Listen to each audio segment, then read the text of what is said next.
falar que é um, falar que é um prazer enorme esse webinário hoje, porque esse webinário também marca o lançamento, né, de um programa no BRICS Policenter, que é o Programa de Saúde Global e Coletiva, que está sendo coordenado pela professora aqui, Carolina Salgado. Então, um dos nossos objetivos vem sendo justamente adensar os programas já existentes, né, e criar alguns novos programas, né, e falar também que esse debate de hoje ele dialoga muito com a nossa missão no BRICS Policy Center, né, que é uma missão, a partir de agora também, ser mais transdisciplinar, né, como esse programa vai tentar, né, ser, dialogando com diferentes áreas de conhecimento, de promover um diálogo entre uma multiplicidade de atores, né? O BRICS Policenter é ligado à PUC-Rio, então, naturalmente, já tem um diálogo com universidades, com centros de pesquisa, né? Mas também com o governo e, né, com movimentos sociais e organizações não governamentais também em geral. Por outro lado, também o BRICS Policenter tem essa missão de olhar para o mundo e, sobretudo, para as desigualdades globais a partir de um olhar do sul global, né? E acho que esse webinar aqui hoje também tem um pouco esse propósito, né? E de pensar também como que os temas internacionais, né, afetam o cotidiano das pessoas, né? Então, acho que esse webinário ele cumpre um pouco também esse propósito de lançar esse programa, já parabenizando, né, a professora Carolina Salgado por liderar facilitar essa, né, vamos dizer assim, né, a entrada dessa temática no BRICS Policenter de uma forma mais consolidada e agradecer muito, né, os palestrantes que estão aqui hoje, né, o Marco Nascimento, né, e o Pedro Vilar, velho conhecido aí. Agradeço muito a presença de vocês. Daqui a pouco Carolina vai apresentar os convidados para vocês e agradecer também todo mundo aqui presente, também destacando que depois a gente vai disponibilizar no YouTube para, de alguma forma, multiplicar, né, esse acontecimento aqui hoje. Obrigada, gente. Passo então para Carolina Salgado. Bom dia, então obrigada, Martinha. Muito prazer estar aqui com vocês, né? Inaugurando então o primeiro evento online da plataforma Saúde Global e Coletiva do BRICS Policy Center. Também estou muito feliz por esse evento. Vou começar então apresentando, né, nossos convidados e parceiros aqui de conversa, de mesa. Marco Aurélio de Carvalho Nascimento é formado em desenho industrial pela UERJ e mestre e doutorando em políticas públicas na UFRJ. É analista de políticas sociais do Ministério de Gestão e Inovação em Serviços. Também atuou no Ministério da Saúde, no Departamento do Complexo Econômico e Industrial em Saúde, com ênfase na área de equipamentos e dispositivos médicos. Desde 2017, na Fiocruz, dedica-se à pesquisa no âmbito do CEIS, né, que é o Complexo Econômico e Industrial da Saúde. Foi coordenador executivo do Centro de Estudos Estratégicos Antônio Ivo de Carvalho e hoje é vice-presidente adjunto de Produção e Inovação em Saúde e secretário executivo assistente da Coalizão Global para a Produção Local e Regional, Inovação e Acesso Equitativo, que a gente vai conhecer melhor através da fala dele. Obrigado, Marco. Igualmente agradecendo ao Pedro, né? Pedro tem doutorado em saúde coletiva no Instituto de Medicina Social da UERJ, com um período de doutorado sanduíche na Escola de Altos Estudos em Ciências Sociais em Paris, na França. Conta com 10 anos de experiência em organizações da sociedade civil, dos quais 7 anos coordenando um grupo de trabalho no GTPI, né, que é o Grupo de Trabalho em Propriedade Intelectual, composto por cerca de 20 organizações do Brasil. O GTPI faz parte de um consórcio muito maior, global, que conta com organizações em 17 países do mundo. Atualmente, o Pedro é coordenador do setor saúde para a Internacional de Serviços Públicos da Interamérica. Então, muito obrigado, Pedro, também. E só para não deixar de mencionar, eu sou professora no IRI PUC-Rio, estou coordenando a plataforma aqui no BRICS Policy Center, onde também sou pesquisadora. Fiz meu doutorado pelo IRI, mas com bastante 4 anos, né? Bastante tempo de pesquisa na Alemanha e tenho mestrado pela UERJ também em Relações Internacionais. Ingressei na área da saúde através de um primeiro pós-doutorado em cooperação internacional, com financiamento do CNPq em 2019, e um segundo pós-doutorado em História das Ciências e da Saúde na Fiocruz em 2021. Atualmente estou coordenando a área de análise de política externa na Associação Brasileira de Relações Internacionais, durante 2 mandatos, e faço muita pesquisa, publicações e aulas e tudo que os professores fazem, né, na área de saúde global e coletiva, política externa de organizações internacionais, extremismos e novos movimentos de direita na Europa e na América Latina. Então, devidamente apresentados, né, nossa mesa. Eu vou dar início, então, a esse webinar, que o nome, né, o título que a gente colocou é Saúde Global e Coletiva, o que isso significa na prática. A discussão ela será orientada por essa pergunta título, né, a partir de um ponto de partida comum aqui entre nós, que é a produção e a inovação em saúde. A gente vai abordar as relações entre saúde e desenvolvimento, o papel das organizações internacionais e não governamentais, né? Como as que a gente conhece, a OMS, o BRICS, mas também organizações não governamentais e governamentais, como a própria Fiocruz, né? E a contribuição do Sul Global para a difusão de novas normas e práticas na governança global da saúde, em contraposição às do Norte Ocidental, cujos países são historicamente os definidores e maiores beneficiados pelo poder normativo dentro dessa governança, né?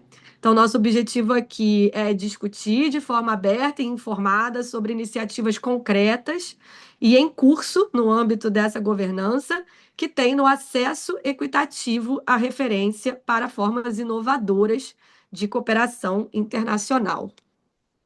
Então, vou fazer um breve preâmbulo para a gente, para passar, antes de passar a palavra para vocês, lembrando que após a primeira rodada de falas, a gente vai abrir para perguntas e respostas que podem ser colocadas no chat, né? Então, vai ter esse momento, né, de interação via chat com nós três aqui da mesa, onde vocês podem todos ficar à vontade para falar, né, para escrever e colocar perguntas e considerações e comentários. Então, vou começar fazendo uma breve introdução e logo passo a palavra para o Marco e depois para o Pedro, ou vice-versa, como vocês preferirem, tá? Em 2025, um conjunto de autores publicou na Global Health Research and Policy o artigo intitulado Uma definição atualizada da saúde global, onde se lê a saúde global como uma matriz que coloca a saúde para todos no centro de 2 eixos que representam 4 domínios. Domínio 1, pessoas. Domínio 2, planeta. Domínio 3, prioridades. E domínio 4, políticas e práticas. O eixo pessoas-planeta abrange desde sistemas sociais, econômicos e políticos e outros que afetam a saúde humana até desafios globais complexos, como os relacionados à globalização, migração, pandemias e mudanças climáticas.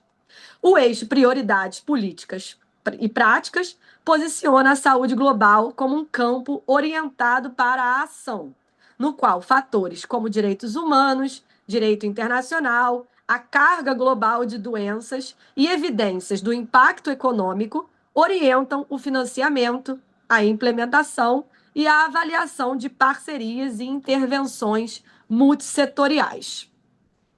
Em contrapartida, em resenha do livro Saúde Coletiva como Compromisso, a trajetória da Abrasco, que é a Associação Brasileira de Saúde Coletiva, livro publicado em 2006, organizado por Nízia Trindade e José Paranaguá, Jair Nilson Silva Paim, que é professor de saúde coletiva na Universidade Federal da Bahia, caracteriza a saúde coletiva em diferenciação com a saúde pública institucionalizada.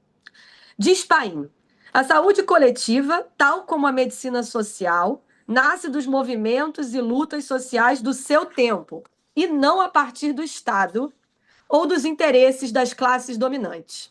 Na América Latina, ela confunde-se com as lutas pela redemocratização dos países que viveram sob ditaduras. A democratização da saúde, concebida e teorizada pela saúde coletiva, implicava a democratização do Estado e dos seus aparelhos, além da sociedade. Assim, a saúde coletiva é, simultaneamente, um campo científico e um âmbito de práticas, contribuindo com a reforma sanitária brasileira mediante produção de conhecimento e a sua socialização junto aos movimentos sociais. Como campo científico, distancia-se da saúde pública institucionalizada e, como praxis, tem a possibilidade de radicalizar os seus compromissos históricos com o povo. Fecha aspas. A partir de tais definições, percebemos pelo menos 3 caminhos para pensar o que significa falar em saúde global e coletiva na prática. Por exemplo, qual é a participação das pessoas que compõem os movimentos sociais e os interesses das suas populações na formulação de políticas e práticas da saúde global? Ou quais são as práticas e conhecimentos locais e coletivos que impactam o financiamento, a implementação e a avaliação dessas parcerias e intervenções multissetoriais? Ou ainda, qual é a métrica ou a modelagem válida para entender como e quem tem a saúde mais afetada pelos desafios globais complexos? Percebemos, ademais, que nestas definições também existem regimes internacionais imbrincados: o da saúde, o do desenvolvimento e o do comércio. Enquanto a saúde coletiva rejeita a equiparação entre eles, radicalizando seus compromissos históricos com a saúde do povo, a saúde global se organiza em eixos para considerar a legitimidade dos direitos humanos, do direito internacional e das evidências de impacto econômico sobre as pessoas e o planeta. A relação entre saúde e desenvolvimento na ONU é marcada pela Constituição da OMS de 1946 e pela Declaração sobre o Direito ao Desenvolvimento, adotada e aprovada em 1986 na Assembleia Geral da ONU. Em ambos documentos, vemos claramente a centralidade das pessoas, tanto no regime da saúde, no âmbito da OMS, quanto no regime do desenvolvimento aprovado por essa Assembleia Geral da ONU. Já o Acordo TRIPS da OMC, Organização Mundial do Comércio, de 1995, e a Declaração de Doha sobre o TRIPS e Saúde Pública de 2001, ambos dentro da mesma organização, refletem históricos embates entre, por um lado, a implementação da saúde como um direito humano fundamental e, por outro, os direitos de propriedade intelectual relacionados ao comércio no setor da saúde. Organizações internacionais como a OMS e a articulação dos BRICS vêm tensionando essas fronteiras entre os regimes, bem como os atores que historicamente definem e se beneficiam da governança global da saúde, tal como está colocada hoje.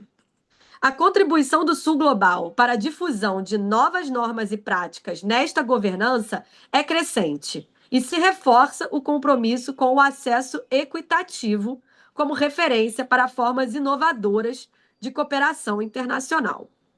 É neste breve panorama que percebemos que o diálogo entre a saúde global e coletiva parece difícil e muitas perguntas permanecem abertas. Enquanto isso, os riscos territoriais e globais que precedem as crises se agravam. Por esta razão, este webinar reúne esses 2 profissionais da área para conversar sobre o que significa saúde global e coletiva a partir desse ponto de partida comum, que é a produção e a inovação em saúde. Então, vou passar a palavra já para o Marco ou para o Pedro, quem prefere começar. Pro Marco. E Marco, perfeito. Marco, você pode fazer essa primeira rodada entre 15 e 20 minutos. Depois eu passo para o Pedro e a gente dá continuidade. Muito obrigada. Eu que agradeço. Eu vou sugerir, cara, eu não queria só primeiro agradecer o convite, antes de tudo. É uma honra estar aqui. Acompanho as ações, né, da PUC e do IRI. Eu já participei de uma, inclusive, anterior, sobre política industrial. Estão sempre muito conectados com os temas do dia, né, as questões mais atuais. Então, muito obrigado por estar aqui e agradeço demais essa introdução, que foi uma aula, um arrazoado excelente, né, do que nos trouxe até este ponto. Eu queria aproveitar só para fazer um comentário sobre o que você nos apresentou, para depois, então, aterrissar, né, nessa proposta de resposta a esse nó em que a gente está atualmente tentando conectar a saúde coletiva e a global. E já de cara, né, acho que você trouxe os principais nomes, esses textos luminares do Jair Nilson, as contribuições da Anísia, né? Eu tenho, você falou, eu acho que a gente tem conseguido testemunhar, essa conversa está acontecendo, acho que é impossível a gente deixar de marcar que a gente está tendo essas conversas por causa da Covid, né? A Covid mudou o patamar a partir do qual a gente insere a discussão sobre saúde nas discussões de poder global, né? Nas discussões de geopolítica como um todo. E isso associado, eu acho que também é importante marcar, a uma percepção que também deve ter sido acelerada pela Covid, eu não vi nenhum estudo provando isso, mas eu acho que é intuitivo imaginar que a saúde assumiu um lugar de protagonismo como expansão da fronteira do capital, né? Os grandes atores do capital estão vendo na saúde um campo em que eles precisam marcar sua presença. As big techs todas, né, estão migrando, estão expandindo as suas ações no campo da saúde. Fabricantes de vacinas, a gente tinha um certo cenário rígido no market share de vacinas global, e hoje isso está uma loucura. A gente está com questões graves de mudança no cenário de vacinas, de invasão. Isso é um termo, né, já denota uma certa posição minha, mas da entrada de atores internacionais que não obrigatoriamente terão a mesma visão de saúde coletiva e de política pública que a gente tem, o que é preocupante, né? Então, essa evolução desse quadro recente, com a saúde sendo alçada a esse patamar principal, disputando aí sempre as discussões de segurança, defesa e saúde, né? Isso não costumavam estar na mesma página do jornal. Ainda há um protagonismo, né? Acho que eu gostaria muito de ver também o deslocamento dos orçamentos dos países da defesa, da saúde para a defesa pós-Covid, porque isso está acontecendo, e também nas páginas dos jornais. Mas eu acho que me preocupava muito que a janela de oportunidade criada a duras penas pela Covid se fechasse rápido demais. Ela realmente fechou. Às vezes parece que a Covid foi há 20 anos e não há 6, né?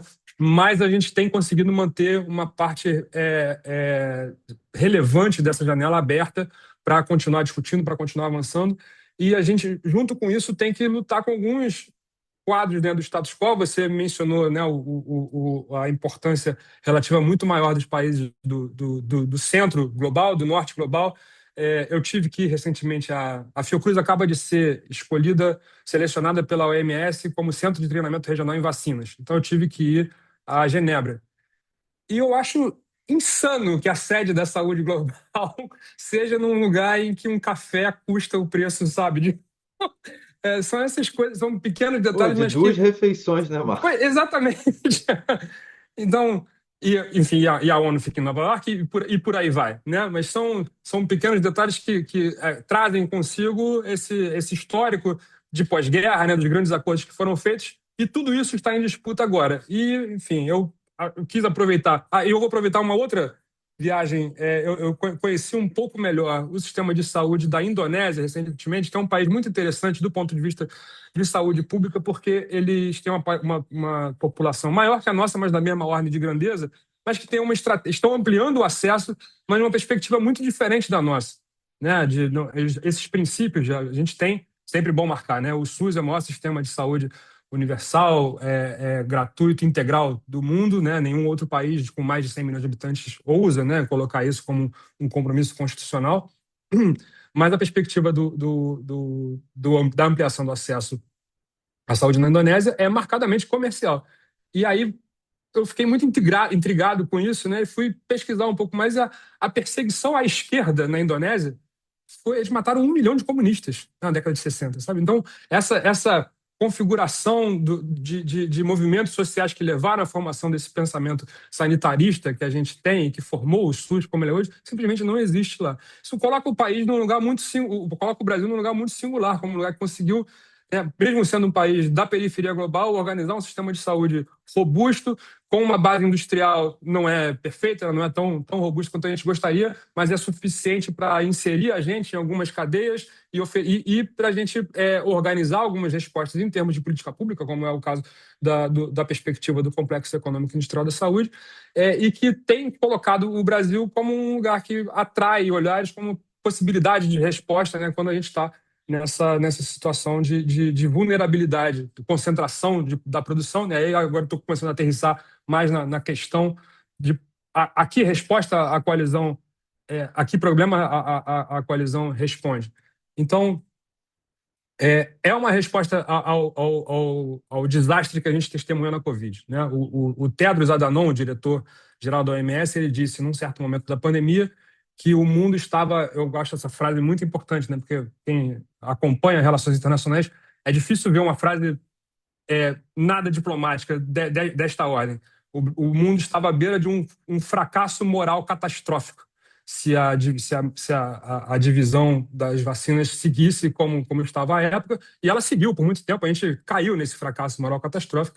Então houve esse ensejo para propor algum tipo de resposta diferente, e o Brasil, quando estava no exercício da sua presidência do G20, em 2024, propôs, né, muito liderado pela ministra Nízia, com a Secretaria de Ciência e Tecnologia do Ministério da Saúde, com o Carlos Gadelha, propuseram a coalizão global. Nessa época era Aliança Global para a Produção Local, mas aí teve Aliança contra a Fome, eram duas alianças, ficou uma aliança e outra coalizão. A Coalizão Global para a Produção Local e Regional, Inovação e Acesso Equitativo. Que é um nome muito comprido, né? A gente tem uma boca cheia para falar, mas cada palavra tem uma importância, né? E eu vou aproveitar para botar essa apresentação, porque tem algumas telas que eu acho importantes, principalmente de composição dos nossos comitês consultivos, que eu acho que é importante ter uma visualização mais concreta. Vocês veem? Tá ok? Então, esse é o nome da coalizão, né, como geral. Não vou me deter sobre isso aqui, porque a gente já está falando ao longo da conversa, mas por que ela foi criada? Foi uma resposta dessas assimetrias estruturais, a verificação de que tem uma concentração da capacidade produtiva gigantesca, né, e que isso foi muito, muito grave, né, pessoal? O Brasil, num certo momento, em 2021, no auge da pandemia, a gente extrapolou, foi o maior déficit em balança comercial da saúde da nossa história, e só não foi maior porque não tinha no mercado internacional de onde comprar mais vacinas e outros insumos.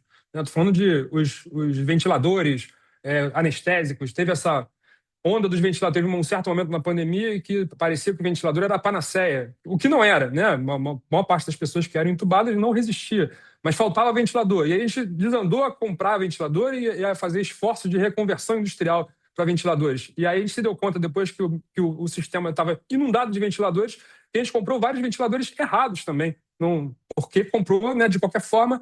E uma clareza que é importante ter: quem não sabe produzir as coisas, muitas vezes não sabe nem comprar, porque você não faz parte daquela cadeia, você não compreende a cadeia como um todo e fica à mercê dos detentores dessas tecnologias. Então, qual é a afirmação que eu estou fazendo aqui? A produção é parte integrante do seu esforço de garantia de oferta de saúde, né? A gente, quando fala do SEIS, a gente está falando do quê?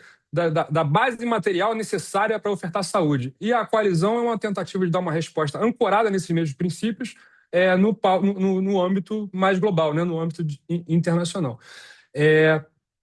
Tirando proveito, assim como uma perspectiva do SEIS, né? É uma extrapolação da visão do SEIS, tirando proveito da necessidade verificada das populações, você verifica que existe ali um mercado, e aí você tendo esse mercado organizado, você consegue atrair os detentores dessas tecnologias.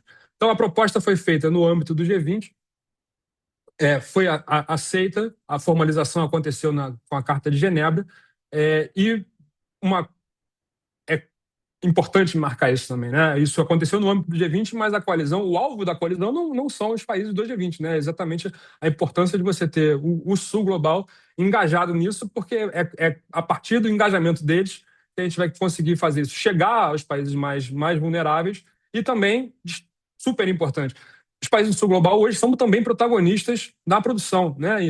A gente teve a China, vou comentar isso um pouco mais adiante, a China entrou na coalizão, e a gente tem a manifestação de interesse, aí não tem a Índia formalmente como parte, mas tem instituições e corporações indianas já manifestando interesse de estar mais próximos da coalizão também.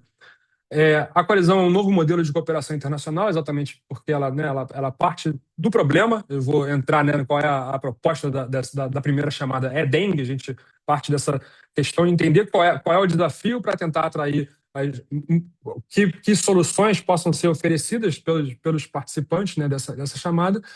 Facilitar acesso equitativo a vacina, medicamento, diagnóstico e outras tecnologias. A gente deixa isso em aberto também, porque podem ter soluções que a gente nem conseguiu conceber ainda.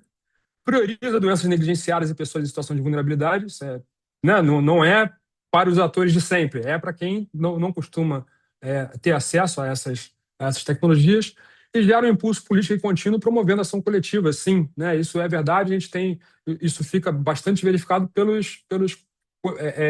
os próprios subcomitês, são fóruns de engajamento e que têm tido muita adesão e participação dos seus componentes. Ela está fundamentada, né, na cooperação voluntária dos países G20 e não G20, organizações internacionais e parceiros relevantes. É bom dar esse panorama aqui desses princípios, né, da coalizão.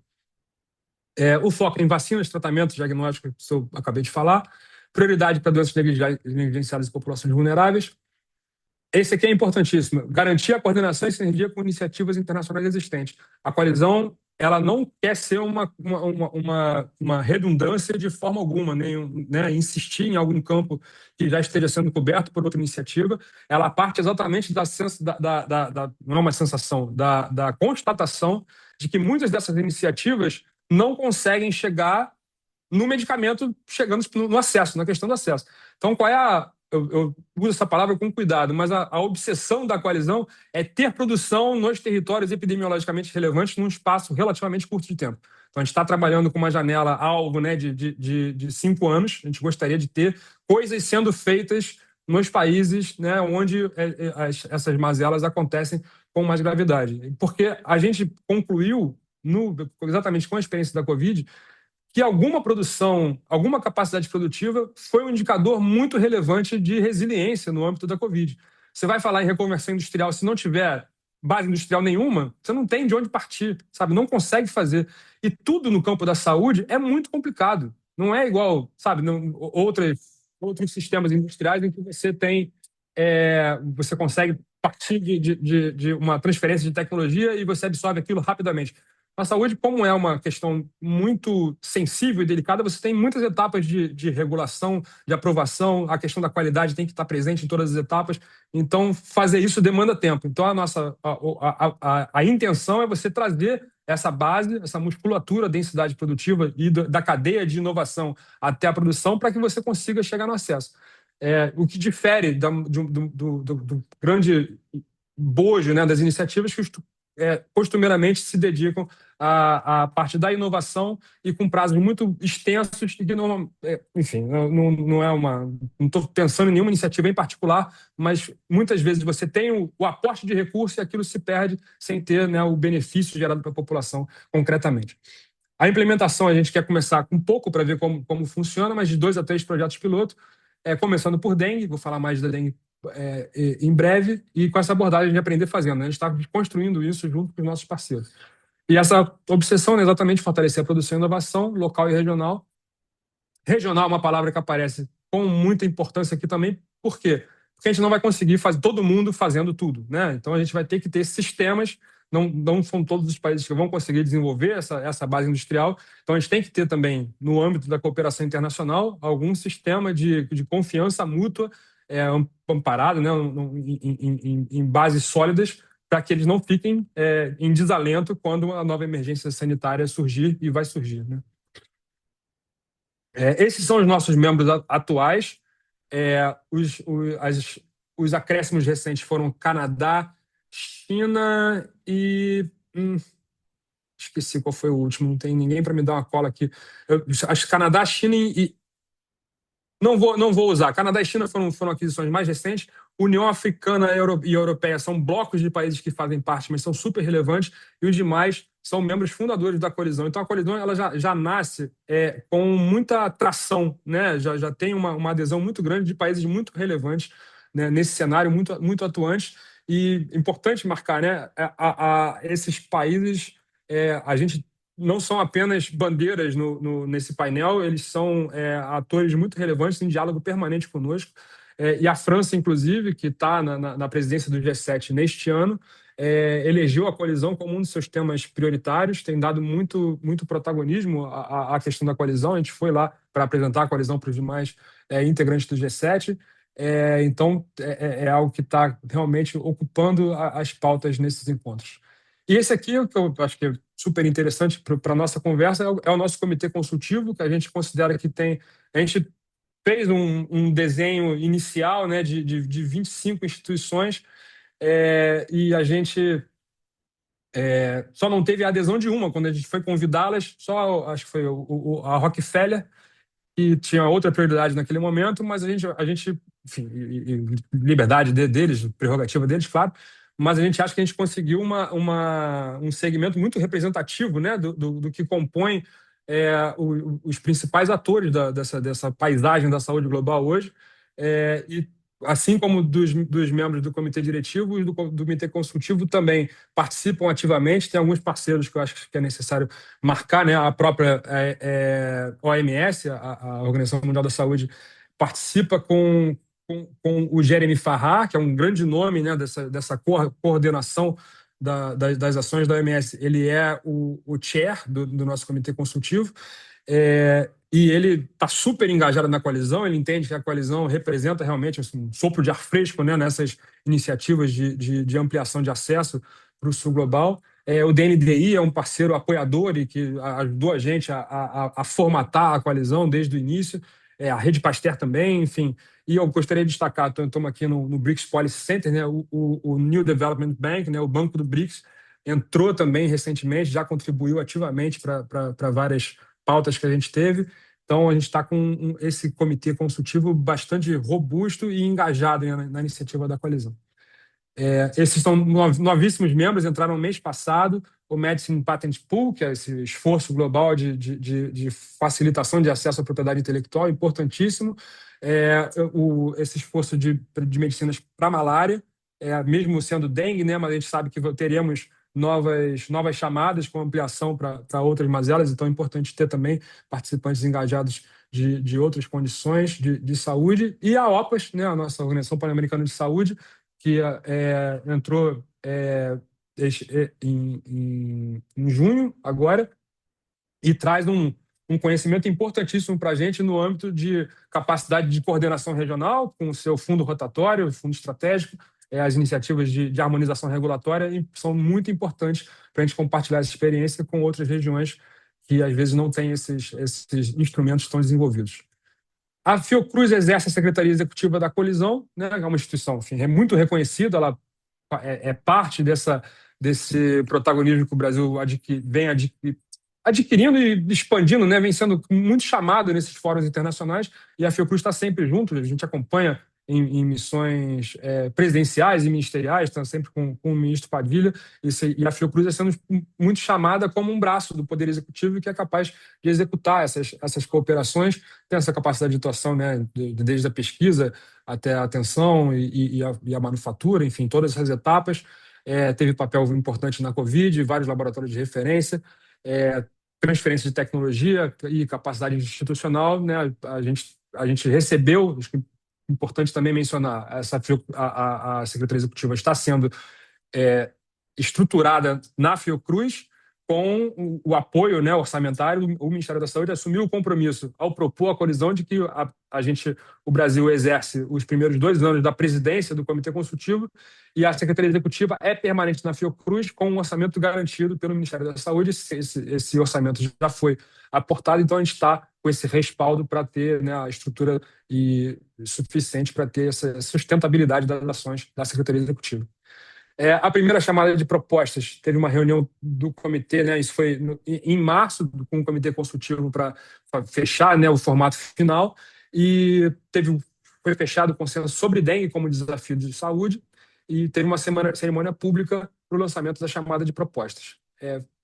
Primeira chamada, dengue. Por que dengue? Né? A dengue é um desafio em saúde que a gente entende, e essa visão tem sido compartilhada com muitos atores, de que ela sintetiza vários desafios contemporâneos, né? Ela é muito ligada à questão do aquecimento global, né? Da mudança climática. Os territórios afetados pela dengue estão mudando radicalmente, rapidamente. A gente verificou isso no Brasil, né? Não tinha dengue em Curitiba, não tinha dengue em Porto Alegre, agora tem, e agora está tendo casos de dengue em parte da África que já não tinham, e começou a ter dengue em pedaços da Europa, enfim. Então foi fácil ter a atenção também dos países do norte global para essa condição que passa a ameaçá-los também, e então foi mais fácil ter esse consenso em torno de dengue. É uma doença que tem bastante oferta de tecnologia, mas um campo grande para expansão, sobretudo, né, na vacina e terapias possíveis para você controlar a dengue, também do ponto de vista de controle vetorial, né? A gente tem a iniciativa, não sei se vocês conhecem, a Wolbachia, né? Métodos em que você contamina o próprio vetor e ele passa a agir, né? Mosquitos que se reproduzem com outros mosquitos e impedem as próximas gerações de transmitirem dengue, zika, chikungunya, enfim. Tem algumas possibilidades, então a gente acha que essa combinação de soluções seria importante. Vou acelerar um pouco aqui, que eu estou com quanto tempo já, gente? Você está com 23 minutos. Eu vou fechar, tá bom. Eu vou... porque é muito atraente, né? O tema, a gente acaba sendo caindo nesse rodamuinho do assunto. E por isso eu sou péssima em controlar, então siga. Vamos lá.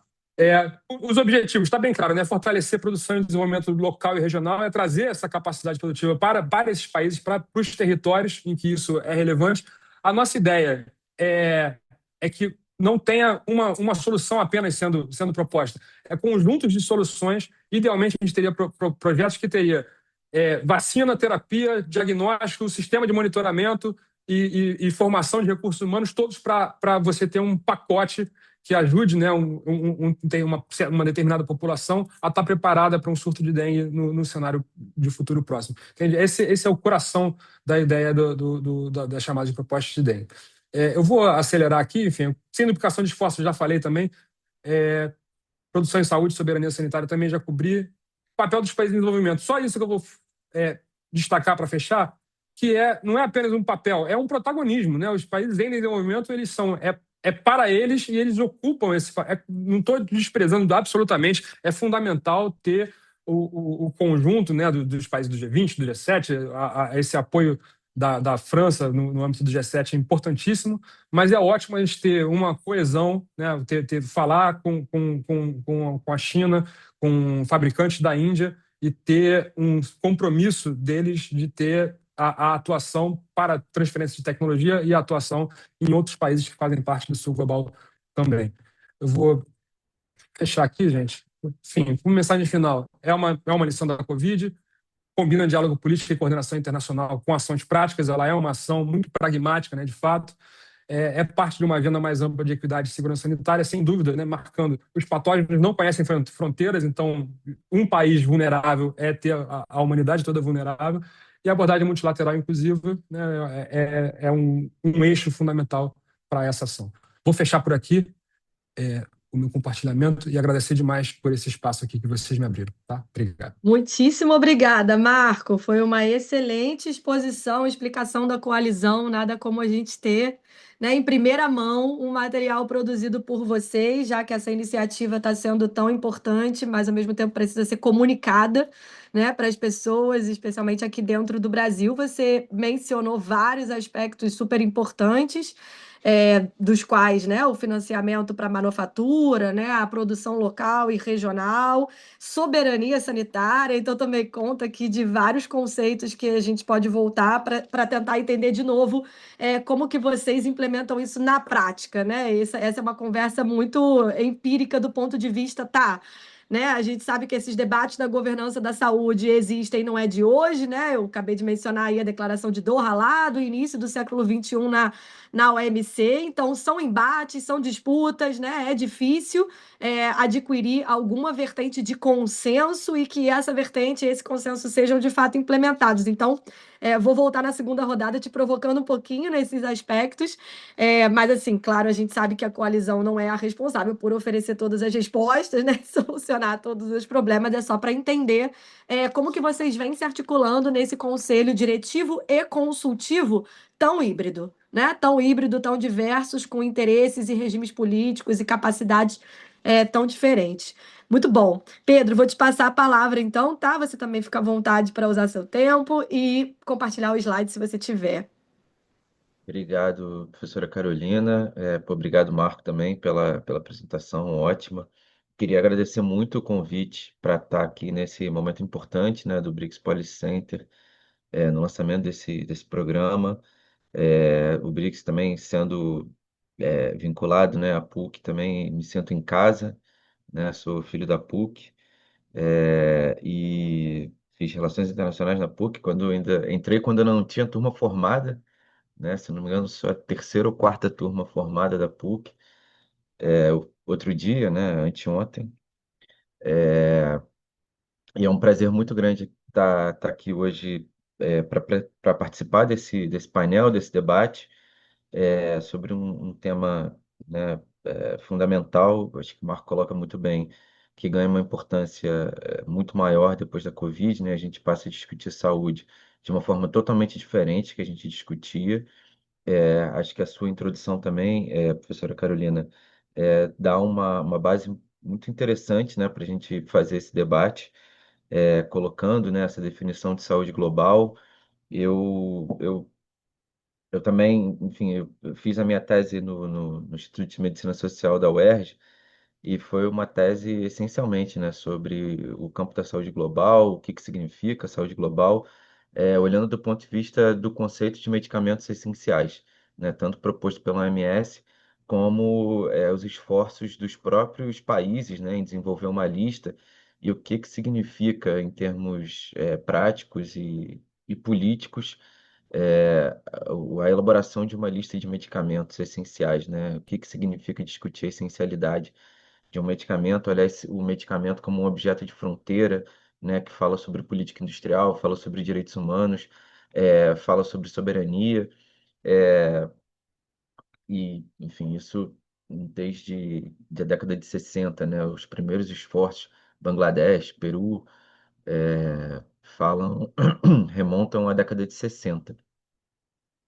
perdão, de todo esse esforço, né? E é muito interessante também, vou começar a projetar aqui minha apresentação. Projetar entrega muito a idade, né?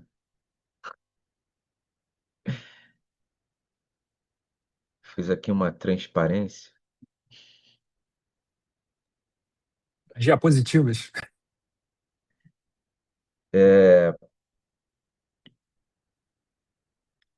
E vou começar apresentando a ISP, né? A Internacional de Serviços Públicos, é uma federação sindical global, né? Que representa, afilia mais de 30 milhões de trabalhadores e trabalhadoras no mundo, de diversos setores, né? Água, energia, judiciário, educação, saúde,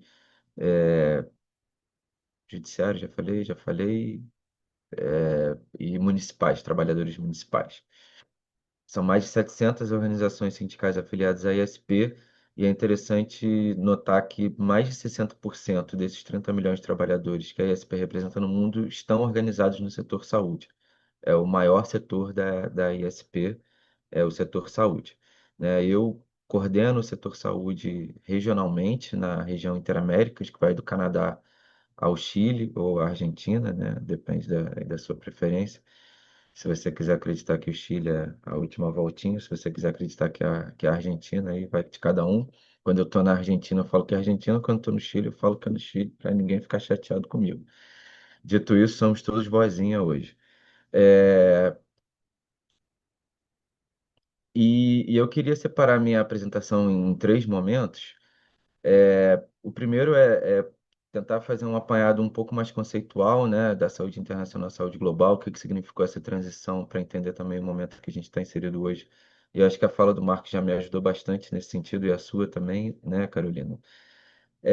Entender esse momento como uma policrise, né, o programa de ação da ISP, fala sobre os desafios da organização sindical no mundo em múltiplas crises, né, e eu vou tentar me focar mais aqui na crise do multilateralismo. E depois falar um pouco da atuação da ESP no acordo sobre pandemias, né, que eu acho que talvez seja o momento mais concreto que a gente vive hoje, no campo da saúde global e do multilateralismo. Eita, ficou ruim esse. Pô, no meu computador não estava tão ruim essa fonte. Mas enfim.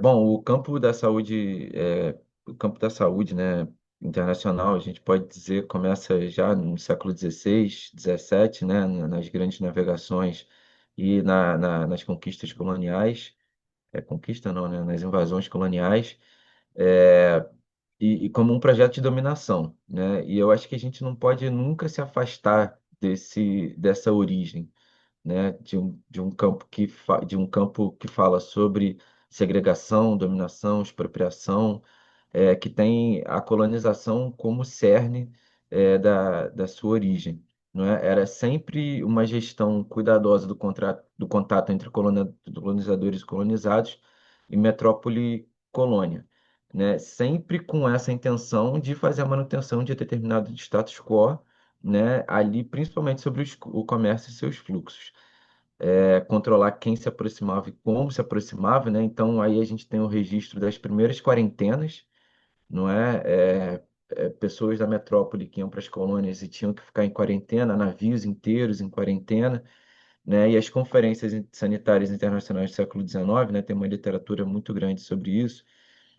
Aqui eu usei principalmente o João Nunes, né? E esse livro que é um livro-texto, né? Da saúde global da Byrne, Pillay e Holtz. Eu acho que é 18 aqui, acho que eu coloquei errado. Eu acho que é 18. Que justamente relata, traz essa leitura, né, das conferências sanitárias internacionais, com o objetivo de proteger os fluxos comerciais, a saúde de quem ia colonizar esses territórios, né, e as populações das metrópoles. Né, não tinha nada a ver com a saúde das populações colonizadas e escravizadas. Né? Então, a gente pode entender tanto na Ásia, como na África, como nas Américas, né, populações que foram dizimadas, né, pela chegada dos colonizadores e de patógenos que essas populações não estavam é, acostumadas a serem expostas, mais uma saúde das metrópoles que foi minimamente controlada aí ao longo desses anos. Então, já no século XX, né, a gente tem a fundação da OMS em 46, no pós-guerra, num período que eu acho que dá para a gente classificar como estadocêntrico, né? É um período em que existia uma ambição universalista, né? E a gente chega em 78, com esse mote, né, da Conferência de Alma-Ata, né, Saúde para Todos até o ano 2000. É interessante notar que a lista de medicamentos essenciais da OMS é publicada em 77, né? A primeira conferência sobre medicamentos essenciais em 75, a lista publicada em 77 e a conferência de Alma-Ata em 78. É um momento ali que já existia uma grande tensão, tanto norte-sul, né, como leste-oeste, né? Comunismo e capitalismo, né? União Soviética e Estados Unidos brigando muito ali, pelo sentido de como se discutia saúde naquele momento no mundo, mas também a onda de países recém-independentes, né, a onda de descolonizações na década de 70 coloca a agenda na saúde de uma forma completamente nova, né, completamente nova. né? Na verdade, politiza a OMS de uma maneira que a OMS não havia sido politizada até então. Era um órgão, né, mais técnico, dedicado ainda à gestão como é que se diz, de quarentenas e como é que você faz esses fluxos comerciais de uma maneira mais segura, etc, etc. Mas a partir de 1970, ali 73, 74, os países recém-independentes, né, principalmente movimentos não alinhados, etc., colocam saúde de uma forma muito política na OMS. E é muito interessante notar que o medicamento foi um grande vetor para isso acontecer, né, Marco? Acho que quando você fala, né, dessa expansão da produção vacinal e etc., aconteceu também ali na década de 70 um boom da explosão farmacológica, da explosão de produção de medicamentos, mas ninguém sabia muito bem como é que você fazia isso de uma forma segura, nem tinha farmacovigilância, nem nada disso. Então, os produtores de medicamentos, principalmente Europa e Estados Unidos, reservavam, né, a parte da produção que eles tinham alguma certeza que tinha alguma segurança, qualidade e eficácia para as suas próprias populações, e aquilo que eles não sabiam, queriam testar, ia tudo para o sul global, que não tinham agências regulatórias, que não tinham, né, um mecanismo de controle de qualidade e do que entrava em seus territórios, num fenômeno, né, que chamava drug dumping, né, que eram realmente lixões farmacológicos, né? O sul global era tratado pelo norte global como um lixão farmacológico, né? Tudo e qualquer coisa, funcionasse ou não, soubesse ou não o que fazia, era enviado para o sul global, né? E isso também ensejou a produção de listas de medicamento, etc. Né? Então, durante a década de 70 e ali no início da década de 80, a OMS partiu numa direção que colocava a saúde com um teor anticomercial muito grande, né? A saúde como direito que não deveria ser controlado pelo mercado, mas que deveria ser um bem público, etc. O que gerou, obviamente, uma reação, né? A gente vê na década de 80 a reação neoliberal, né? Também não só por causa da saúde, mas, enfim, de outros movimentos geopolíticos, né? Durante a década de 80, né, o avanço do Estado de bem-estar social, etc., principalmente na Europa, enfim, eleição de Reagan, Thatcher, Reagan, é, e, e uma reação muito grande, né, e que também acontece na própria OMS, né,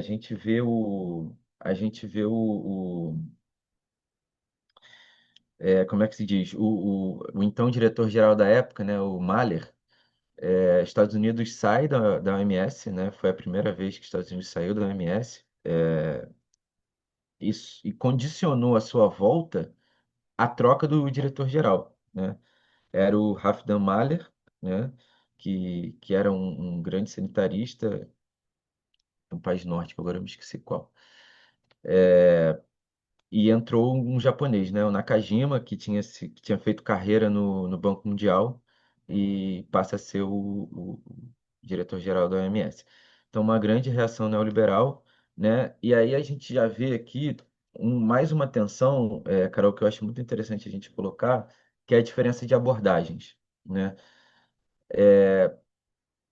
Sempre existiu uma tensão nas abordagens horizontais, que buscam o fortalecimento dos sistemas de saúde, que buscam ver a saúde integralmente, desde a promoção, passando pela prevenção, até os níveis mais complexos de atenção, e as abordagens mais verticais, que são muito focadas em erradicação de doença, que têm uma possibilidade de quantificação e de mensurabilidade muito maiores, né? Então a gente chega nos anos 2000, né? E isso que a gente chama fragmentação. Tem um autor que eu gosto muito, Jeremy Green, que é um americano, que ele fala de uma assemblagem de atores, né? Aí, como diz o meu sobrinho, virou várzea, né? Aí era tudo e qualquer coisa, 1.000 pessoas e instituições, a proliferação das parcerias público-privadas, do financiamento não estatais, e o que um outro autor também que eu gosto muito, Harris Glackman, chama de multi-stakeholderism, né? que o desafio, né, do protagonismo estatal e a diminuição da própria sociedade civil como um ator defensor do interesse público, né?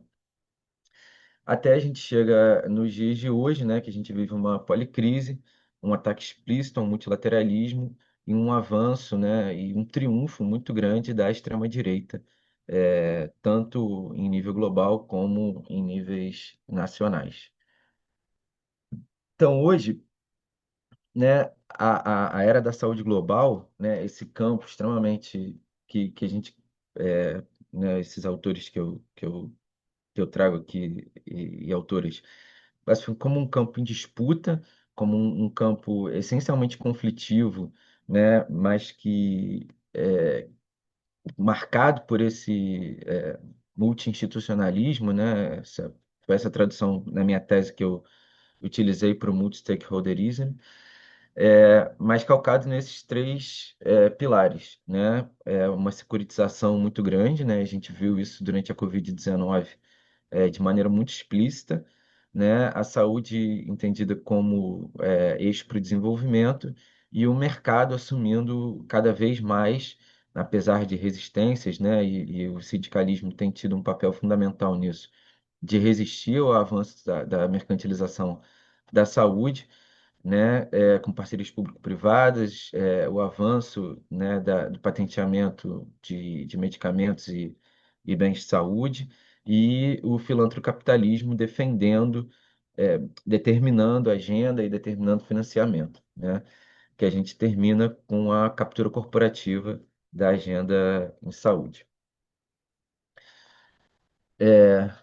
Caraca, ih, deu ruim aqui, gente. Bom, como é que a gente caracterizaria, né, esse campo da saúde global? O multi-stakeholderismo, né, o multi-institucionalismo, né, que múltiplas partes interessadas, né, onde corporações falam quase tão alto quanto estados, né, a OMS perde centralizada para várias parcerias público-privadas, como Gavi, CEP, Fundo Global, onde doadores privados estão no conselhos e determinam a agenda de uma maneira bastante robusta, né?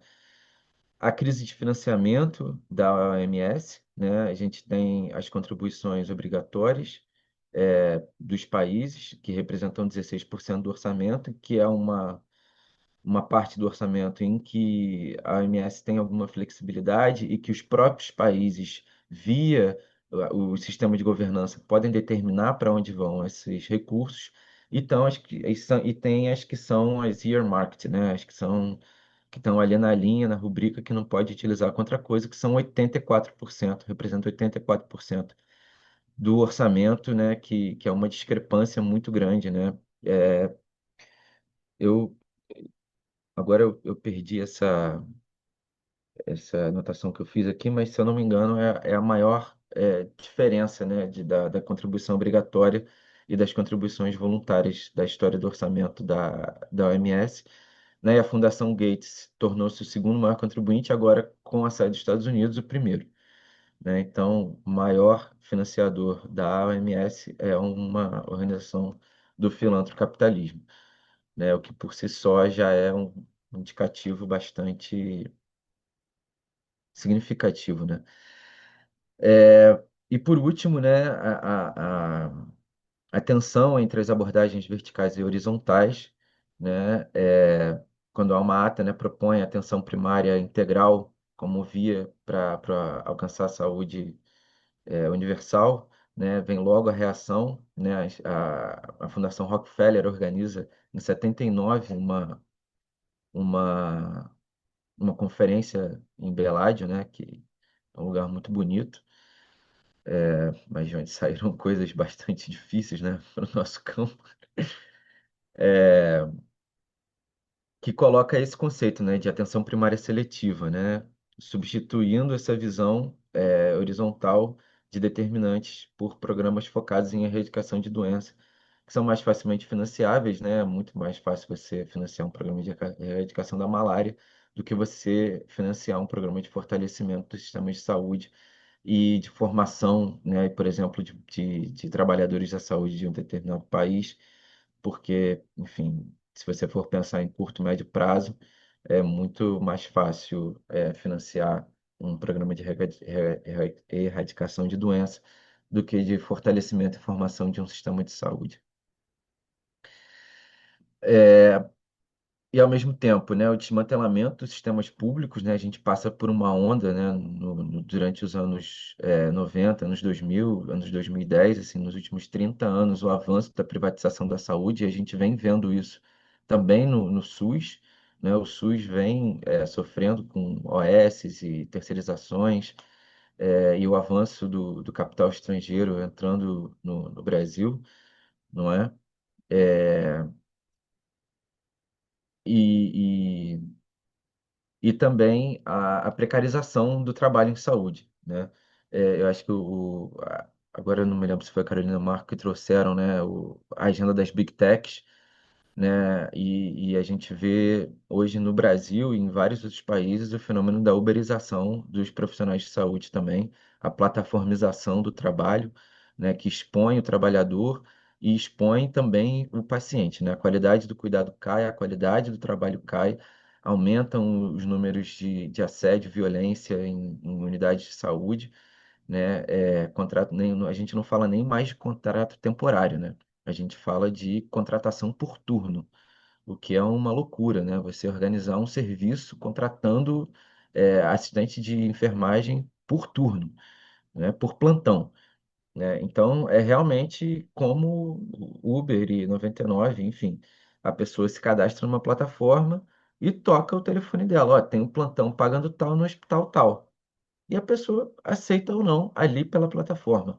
É esse o nível da precarização do trabalho em saúde que a gente tem hoje, né? E isso, para mim não, né? Para todos esses autores que eu estou trazendo aqui e também para os dirigentes e dirigentes sindicais, né? Por todos os sindicatos de saúde com que eu trabalho diariamente, é o ápice até agora, né, do neoliberalismo, da neoliberalização da saúde, né? É a precarização como um vetor de acumulação, e se a gente entender o neoliberalismo como um sistema de transferência de renda dos pobres para os ricos, a exploração da mão de obra e a extração, né, de mais-valia para maior acumulação de riqueza é um fator central, né? Carol, eu não sei quanto tempo eu tô, acho que eu já devo estar uns 15 minutos, né? Você está a 20. Pois é, ainda falta a terceira parte, então vou bem rapidinho aqui. Bom, não vou falar muito sobre a retirada dos Estados Unidos da OMS, né? Mas que tem consequências muito concretas, né? Vou falar mais sobre a atuação da ESP no Acordo sobre as Pandemias, né? A gente começou com uma consulta às afiliadas, né? Entendendo quais eram os pontos mais importantes que tivessem no acordo. E a gente trabalhou no artigo sobre força de trabalho em saúde, nos artigos sobre diversificação da produção, né? Para mais países do sul global é, terem condições de produzir medicamentos e insumos de saúde. A gente e no artigo sobre PABS, né, que é Pathogen Access and Benefit Sharing, que é o sistema de acesso a patógenos e compartilhamento de benefícios.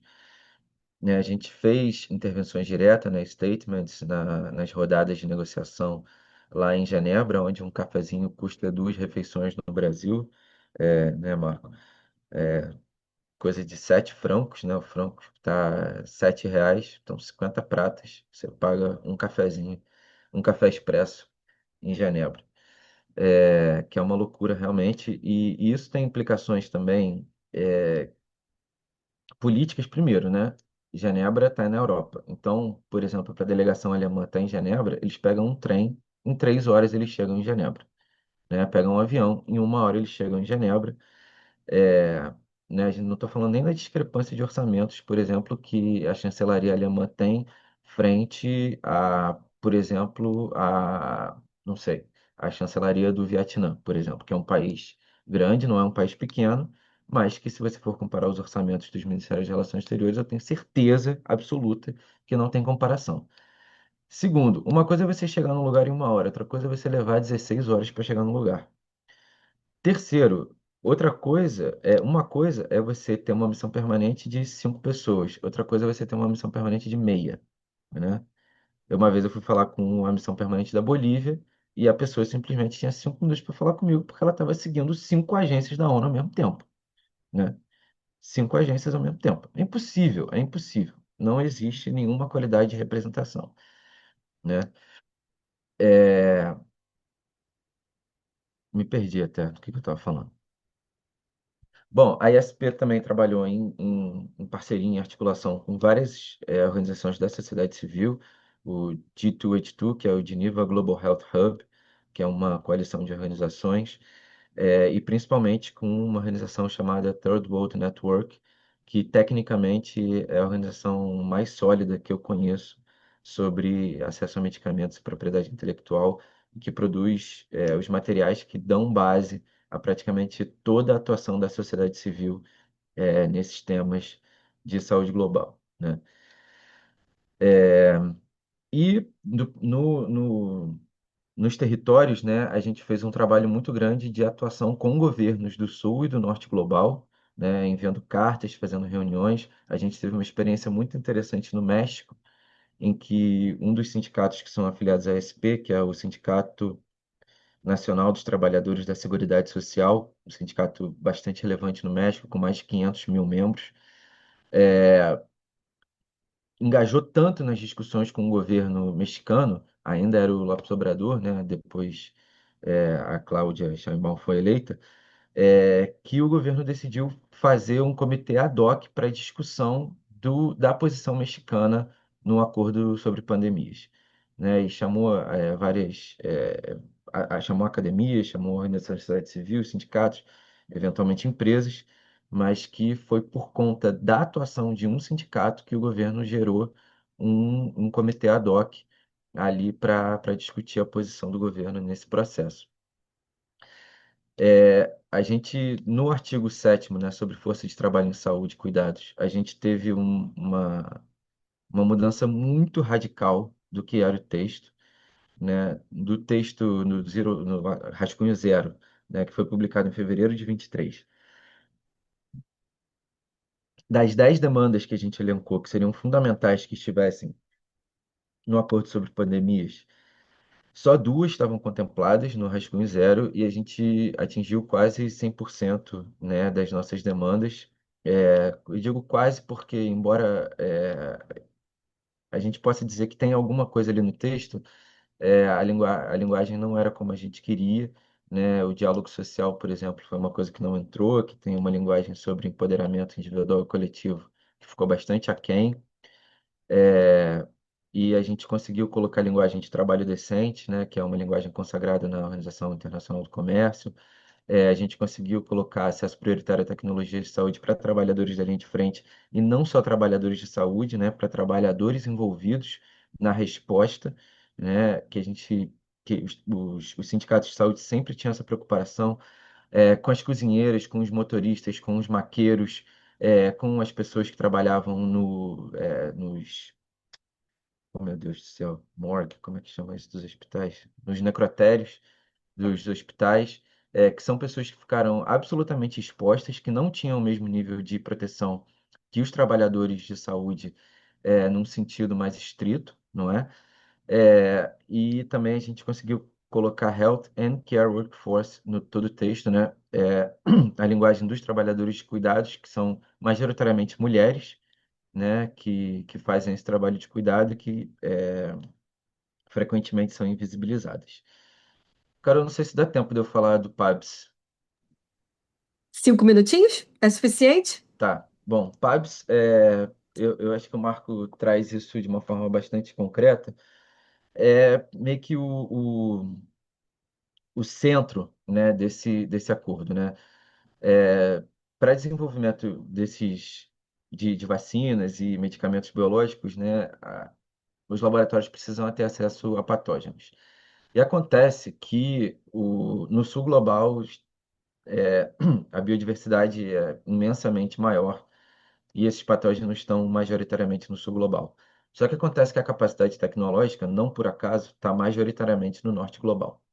Então a gente tem meio que um descompasso, né? Como é que a gente vai fazer com que essas tecnologias sejam desenvolvidas a tempo para combater uma próxima emergência em saúde, mas também existe uma questão de soberania, existe uma questão, né, de diversidade, de recursos, né, dos recursos genéticos, né, de soberania sobre os recursos genéticos, e existe uma questão também de justiça, né?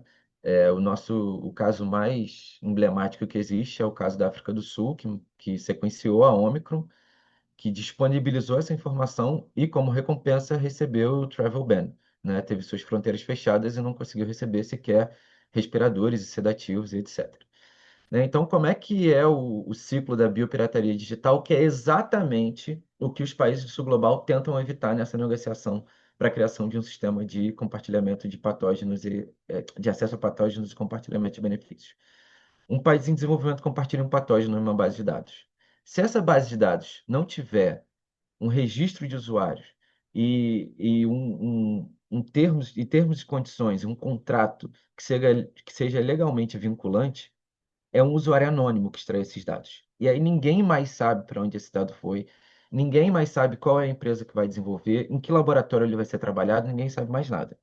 A partir disso, esse laboratório pede patente, né, e lucra a partir do patógeno que foi compartilhado por um país do sul global, né? Esses países, por conta dos altos preços e por conta também do fato, né, que a gente vai lembrar, né, de que países em desenvolvimento compraram 7 vezes o número de vacinas de sua população, não vai ter acesso a tecnologias de saúde, né? Então, o acesso anônimo compromete a biossegurança, porque a gente não sabe, porque pode ser também um bioterrorista, né, que vai ter acesso àquele patógeno para saber sabe-se lá o quê, permite a apropriação indevida, né, de recursos genéticos e viola a Convenção sobre diversidade biológica e o Protocolo de Nagoya. Esse ciclo é o status quo. É exatamente isso que a negociação para a criação de um sistema de acesso a patógenos e compartilhamento de benefícios. Benefícios, o que que são os benefícios? São as tecnologias desenvolvidas a partir dos patógenos, né? Representa. O que que tornaria um sistema assim equitativo? Registro e verificação de usuários, uma base de dados e sequências que é coordenada pela OMS, acordos obrigatórios para acesso a esses dados, contratos, né? Em inglês a gente chama de Data Access Agreement, com obrigações vinculantes para todos os utilizadores, mecanismos de rastreamento, né, que chama track and trace, ou seja, a partir do momento em que um arquivo é, é, alguém faz um download desse arquivo, um usuário registrado, esse arquivo tem um marcador que vai ser acompanhado para onde esse arquivo for, ele vai ser acompanhado, né? Contratos vinculantes com alocação garantida, porque é justamente, né, os 20%, né, que se fala do real-time production, é, e a obrigação, não pode ser nada voluntário, né? E pré-licenças negociadas com a OMS. O que que a União Europeia e seus aliados estão se opondo, né? Eles falam que a posição deles é pragmática e que é uma abordagem viável. Mas o pragmatismo e a abordagem viável levou a milhões de mortes necessárias durante a Covid-19. Então, se o pragmatismo significa morte, tem alguma coisa errada. Se o viável significa morte, significa exposição de trabalhadores e trabalhadores, significa uma carga imensa de trabalhadores sendo é, é, afetados e não conseguindo desempenhar suas funções com sequelas permanentes, isso não é viável, né? Então, a União Europeia e seus aliados se opõem ao registro de identificação de usuários, se opõem a acordos de acesso a dados vinculantes, os chamados DAAs, se opõem ao banco de dados coordenado pela OMS e se opõem, isso na verdade, ao acesso garantido de vacinas, foi algo até que nas últimas rodadas eles começaram a aceitar, né? Então, o que aconteceu foi que em maio de 25, né, na Assembleia Mundial de Saúde, como não foi possível chegar num consenso, e essa é uma reflexão que eu queria fazer sobre o multilateralismo, Carolina. Como não foi possível chegar num consenso, eles separaram o sistema PABS e começaram a negociar em separado num Intergovernmental Working Group. Né? A gente está agora, né? Está acontecendo a sétima sessão. Eu tive a oportunidade de ir em algumas e pagar o orçamento do mês de uma família brasileira em 3 almoços na OMS. É, e as delegações do Sul Global saindo exauridas da sala de negociação. Exauridas. E aí tem duas reflexões que eu queria fazer. A primeira é que essa é uma negociação sem atribuição no texto. O que isso significa? Quando o texto é publicado pelo Bureau, ele vem sem atribuição do país. Então você não sabe o que cada país está defendendo. Isso, do ponto de vista multilateral, para mim é uma excrescência, não tem outra palavra. Para mim é bizarro um país não ter coragem de dizer o que ele está defendendo diante de uma sala de negociação. Né? Então, assim, todo dia o texto é publicado, mas sem atribuição, né? E sem os parênteses. O que vem é tipo o texto marcado em amarelo, verde e azul. Agora eu me esqueci. Mas enfim, aí o amarelo é quando tem algum consenso, o verde é quando está consenso, e o azul é um texto que o Biro está propondo para tentar chegar a algum consenso. É isso. E a outra coisa é essa ditadura do consenso, né? Porque é muito fácil você pedir consenso quando você sabe que você não vai mudar sua posição política. Ah, não, tem que ser por consenso, mas eu não me movo 1 centímetro. Pô, aí, pelo amor de Deus, né? Que multilateralismo é esse? Porque o multilateralismo, ele é pensado para você dissipar o poder. Quem tem pouco poder se junta para ter mais poder, né? Essa é a lógica multilateral. Essa é a lógica multilateral. Você cede a sua soberania em algum, de alguma maneira, né? Porque você entende que a concertação global traz benefícios, mas aí você não cede sua soberania. Você está ali só para recolher os benefícios, né, de estar naquele espaço, né? E pior, utiliza acordos bilaterais, utiliza ameaças de retirada de financiamento de uma série de programas para atingir seus objetivos naquele fórum.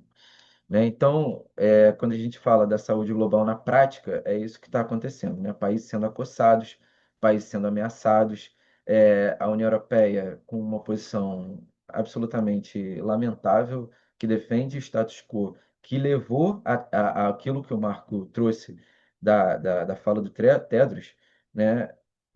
Hoje, o que está acontecendo é a manutenção do status quo que levou àquela fala do diretor-geral. Vou ficar por aqui, enfim, para ter algum tempo de debate e muito Sim, obrigado.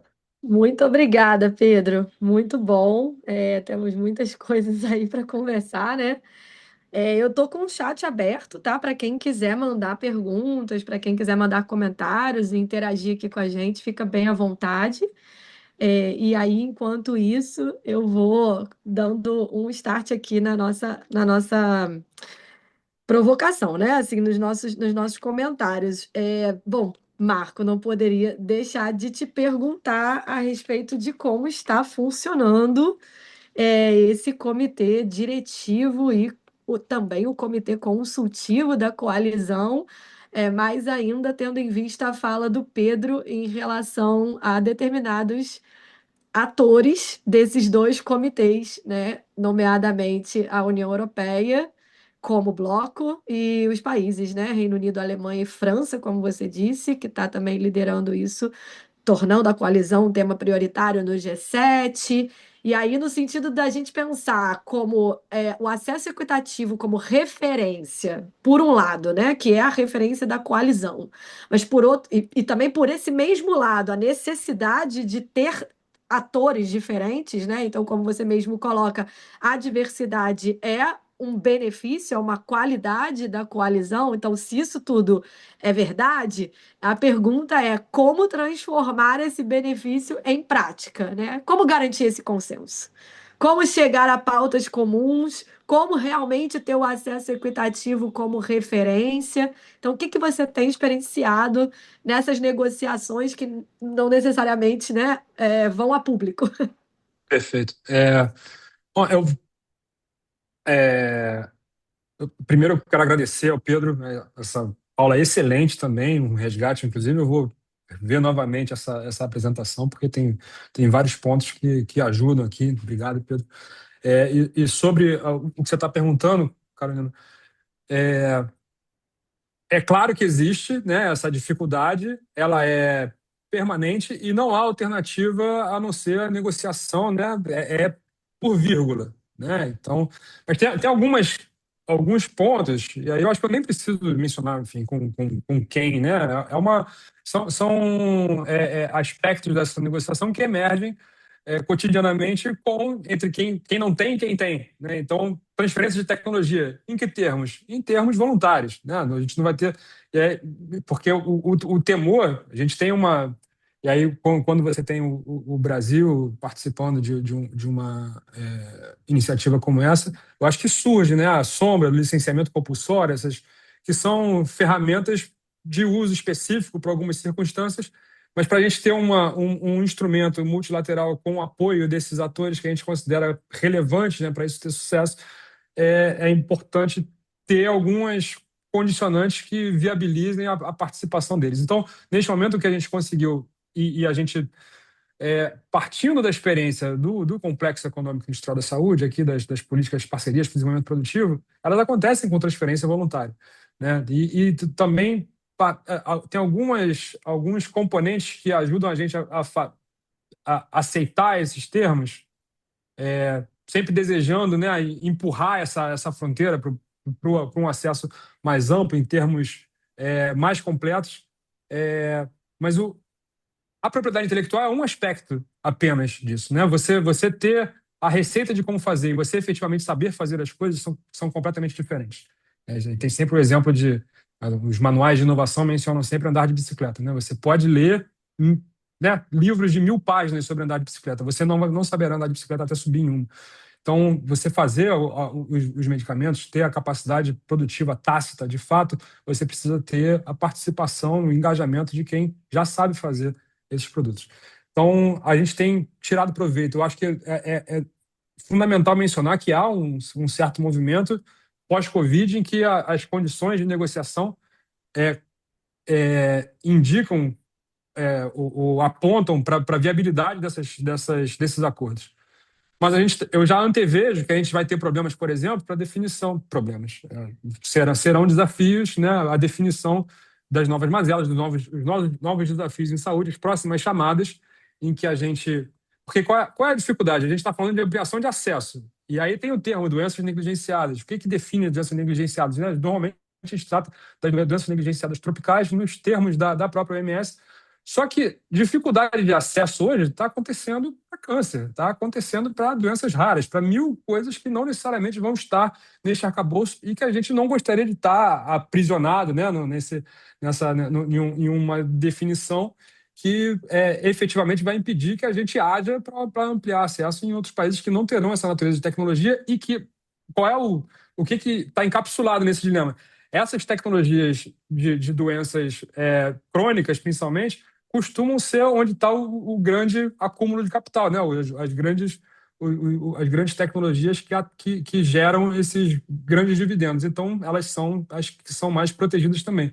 Então, são cenas dos próximos capítulos que, enfim, a gente vai ter que se preparar, mas a partir da experiência da dengue e da construção do consenso, e eu concordo totalmente com o Pedro, viu, a ideia do consenso como... A gente tem um exemplo muito bom nisso com o Conselho de Segurança, né? Você não tem a aprovação de todos, você não consegue avançar em nada. Mas está lá no próprio documento da coalizão, é aprender fazendo. Acho que a gente tem que criar, e a melhor forma de avançar nisso é ter a participação dos países que estão no lado, né, dos mais vulneráveis e ter o peso político deles interagindo, né? E eu acho que também um outro aspecto é ter a compreensão de que isso vai gerar um retorno compartilhado, né, interessante para todos. Em relação, eu falei principalmente do âmbito das representações das nações, dos países, né, do comitê diretivo. No comitê consultivo, eu acho que é menos tenso, né? A gente tem um interesse muito franco de participação. Um componente do comitê consultivo que eu acho que é importante mencionar é a IFPMA, que é a representação das grandes farmacêuticas, e que efetivamente são os detentores dessas tecnologias. Então a gente precisa ter a presença deles e precisa dialogar com eles. Eles precisam entender. Eu acho que vou tomar cuidado na forma de avançar aqui, mas do que trata a coalizão? É a gente entender, né, uma capacidade de articulação de uma grande demanda de múltiplas populações para que isso vire um fator que muda a lógica das iniciativas de acesso habituais, que são, você tem um fundo que aporta um recurso gigante para ter um desenvolvimento de uma certa tecnologia e aquilo tem dificuldade de chegar efetivamente, né, naquela população. Se você muda a lógica para ter um desafio para geração e produção de um ativo para a saúde, e tem a conexão disso com o sistema de saúde local, que vai efetivamente adquirir aquilo e distribuir para a sua população, você troca a forma de negociação para a inclusão do fabricante, quem vai receber a tecnologia localmente e, principalmente, da conexão disso com o sistema de saúde e a distribuição disso para a população. Essa é a aposta da coalizão. Nada é simples, tá? Eu estou falando isso com muito cuidado, porque não quero... Prefiro ser otimista, né? Acho que a gente tem condição de ter sucesso, é uma aposta, é um arranjo diferente, mas vai ser exatamente nesse cenário de dificuldade, de negociações paulatinas, né? A gente não tem nenhuma aprovação automática de parágrafo nenhum nessas discussões. Perfeito. Vou te puxar mais uma pergunta que é Por justamente em favor. relação a isso a duas coisas que você mencionou, né? No Conselho Consultivo a gente viu, né, uma gama muito ampla de atores aí, dentre eles um que o Pedro mencionou claramente, que é a Gates Foundation, né? A Sim, pergunta é sim. muito direta, o que acontece na OMS está sendo atenuado na coalizão, né? A É uma boa agenda desse pergunta. ator, né? Sim. Mas tem uma mudança, tem uma diferença fundamental nas duas. E eu devia ter mencionado isso na apresentação da coalizão. A coalizão não é um fundo, né? Então a gente não tem o aporte como acontece. E aí você coloca isso, né? Eu gosto muito dessa frase: quem paga a banda escolhe a música, né? Quem faz o aporte define a agenda. Mas no caso da coalizão, a gente tem a participação deles todos e os projetos, uma vez escolhidos, a gente vai ter os subcomitês de apoio temático, né, um deles de financiamento, que vão ajudar você a otimizar cada projeto para que ele tenha uma maior capacidade de sucesso numa jornada de financiamento. E aí a gente tem vários organismos capazes de apoiar financeiramente os projetos, participando já e com compromisso de estarem engajados. Não é uma obrigação de aporte financeiro, mas a gente acha que vai conseguir ter projetos muito afinados, né, para terem acesso ao financiamento na sua jornada. Então, isso nos dá também uma autonomia maior na forma de nos posicionar, de formulação de agenda. Sem dúvida, muito, muito, muito boa, né? Essa informação é muito importante mesmo.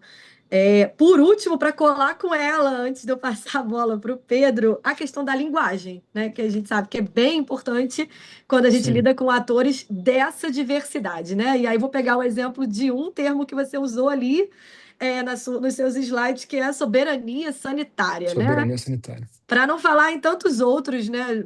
Como você mesmo já trouxe, a questão das doenças negligenciadas, que aqui a gente fala, vocês também têm a DNDi como parceiro, Sim, né? Em populações negligenciadas, mas só para pegar o principal, como fica esse diálogo, né? E aí, com ou sem consenso, mas eu entendi que tudo na coalizão é baseado na voluntariedade e como você disse, não é um fundo, né? Então, também.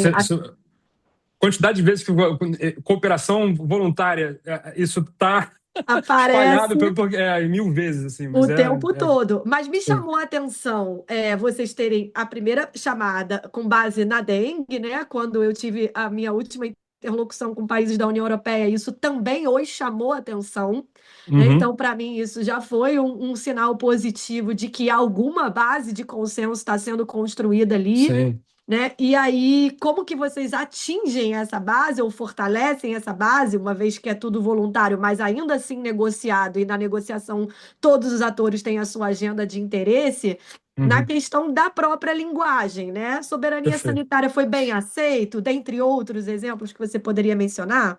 Eu acho que tem um princípio a partir do qual a gente pode partir, que eu acho que tem uma certa clareza de que a gente não vai ter país nenhum soberania, a sua capacidade de decidir quais serão os rumos da sua política sanitária, não significa exatamente uma autonomia produtiva, né? Isso vai acontecer em raros casos, se é que vai. O Celso Amorim disse recentemente, naquela entrevista que ele deu para o Roda Viva, uma frase que ficou na minha cabeça, né? A diversificação é o novo nome da independência. A gente ter uma rede com a qual se possa contar no caso de uma emergência como elas, eu acho que é um caminho a ser perseguido, né, para a gente conseguir ter uma garantia de resposta, de resiliência de fato. O Brasil tem algumas características que dão para a gente uma capacidade de almejar algo um pouco mais robusto em termos de laboratório público, essa rede de laboratórios, né? A gente consegue e atração de tecnologia e acho que uma parte importante, né? Nem sempre as pessoas lembram disso. A transferência de tecnologia no âmbito da PDP ela não é necessariamente restrita, necessariamente, ela obrigatoriamente não é restrita ao laboratório que a recebeu. Ela deve ser um pacote tecnológico passível de portabilidade para outro laboratório que possa, né, em caso de necessidade, receber e passar a produzir aquilo também. Então, a gente tem algumas alternativas em termos de política interna. Isso não acho que é viável esperar que todos os países tenham as mesmas condições. Mas eu acho que no âmbito da rede, e aí a discussão do PABs que o Pedro expôs para a gente, isso é o coração do que a gente está discutindo. Né? Porque uma coisa, a gente tem acordos de cooperação mútua no âmbito da defesa. A gente não vai ter um monte de soldado de capacete azul obrigando uma instituição a oferecer tecnologia, a levar produtos no caso da próxima emergência sanitária. E no evento da Covid, as situações eram muito dramáticas, né? A gente usa muito para falar sobre como foi esse período um gráfico feito, atualizado por um think tank suíço, não por acaso, e eles são grandes defensores da liberdade comercial, das transações comerciais, e eles foram vendo os países fechando as suas fronteiras para produtos para a saúde à medida que a pandemia avançava. E eles usam esse gráfico para dizer, meu Deus, socorro, o nosso sistema internacional está falhando. E a gente usa o mesmo gráfico para dizer, é claro que o sistema internacional está falhando. Porque a gente não vai conseguir convencer esses países obrigatoriamente, o que a gente precisa é ter um sistema que nos dê alguma autonomia, mesmo que relativa, para ter acesso a essas coisas no caso de eventos semelhantes. Né? Eu não sei se eu respondi exatamente, Com mas certeza. esse cenário que a gente enxerga. Cara. Que vocês enxergam. Perfeito. Muito, muito obrigada, Marco. Foi super esclarecedor, assim, a gente entende também as entrelinhas, né? Então, super claro, com certeza. E vou pegar esse seu gancho também para passar a bola para o Pedro, nesse tom, né, Pedro? Que você também gosta, está acostumado, que é um tom bem direto, né? União Europeia, Global Gateway, a gente sabe, parceria para a América Latina, né? Então, aí a parceria em saúde para a América Latina, que está presente dentro do Global Gateway, que é o framework mais geral da União Europeia pós-Covid, deixa muito claro que a mudança de agenda aconteceu dentro da União Europeia e está sendo colocada, comunicada para a América Latina. Que mudança é essa? Se até a pandemia pandemia, grosso modo, né? A gente tinha uma agenda baseada em redução de danos, em políticas sociais agregadas a políticas públicas na área da saúde, por exemplo, no combate à disseminação de drogas, né? Tanto oferta quanto demanda. Se a gente tinha o desenvolvimento dentro de um guarda-chuva mais amplo. Então, diversos pontos que fizeram com que o sucesso dessa cooperação birregional acontecesse ao longo de muitas décadas, pós-pandemia, dentro desses dois documentos que eu mencionei, as duas únicas prioridades que aparecem é compartilhamento de tecnologia e fortalecimento de capacidade de manufatura. Né? Isso está bem claro em todos os textos que você vai ver ali nos summits posteriores também à emissão desse documento, né? Que é a parceria União Europeia-CELAC na área da saúde. E aí eu te pergunto, você vê dentro do âmbito que você trabalha, né? Que é um âmbito social, você está diretamente relacionado com federações sindicais, né? Então, trabalhadores, né? Pessoas que não só operam, né, o campo da saúde, mas que também são famílias, também são pacientes, né, também são contribuintes, também são atores nesse multi-stakeholderismo que você traz no início da sua fala. Como a gente conseguiria pressionar atores como a União Europeia, já que você citou e também aparecem transversais aqui na nossa conversa sobre a coalizão, a cumprirem com aquilo que eles propuseram? Eles propuseram. Eu sei, e essa também é uma pergunta que eu levo a eles nas minhas interlocuções, que eles propuseram algo que está baseado no consentimento de atores privados. Né? Porque a gente sabe que o campo da saúde dentro da União Europeia é muito fortalecido pelo capital privado, por atores privados das indústrias farmacêuticas, as transnacionais, dentre as mais poderosas e ricas.